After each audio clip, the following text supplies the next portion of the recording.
குர்ஆனோடு வாழ்ந்தவர்கள், குர்ஆனுக்காக வேண்டி தன்னுடைய பிள்ளையை வாழ வைத்தவர்கள். தாய்மார்களே கேளுங்கள், குர்ஆனோடு சேருங்கள். ஹைதராபாத்ல 4 மாதத்தில் ஒரு புள்ள குர்ஆனை பாடமாக்கி முடியுது.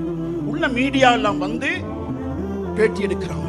ஹஸ்ரத் கேட்டா வேற ஒன்றும் கேட்கல, சாதாரணமா பாடம் கேட்டோம். தந்தைட்ட கேட்டா நான் பெருசா ஒன்றும் செய்யல, மாணவன்கிட்ட கேட்டா வேறொன்றும் இல்லை. தாய் சொன்னா, திரைக்கு பின்னால் இருந்து தாய் என்ன தெரியுமா சொன்னா, நான் குர்ஆனை பாடமாக்கிற ஹாஃபிஸ், இரவு பகலா இந்த புள்ள கற்பத்துல வச்சு கொண்டும் குர்ஆன் ஓதினேன்.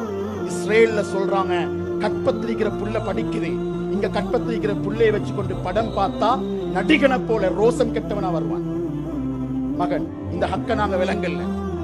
கண்ணியமானவர்களே, அன்புக்குரிய அல்லாஹ்வின் நல்லடியார்களே, 4 மாதத்திலே குர்ஆனை சுமந்த ஹாஃபிஸ், சுப்ஹானல்லாஹ், தாயுடைய டிஎன்ஏ. நான் சொன்னேன் குர்ஆன் டிஎன்ஏ பேசுறது. கடைசியா சொல்றேன், சோகமான செய்தி, குர்ஆனை வாழ வைத்தால் வாழுவோம், பரம்பரை பரம்பரையாக வாழுவோம்.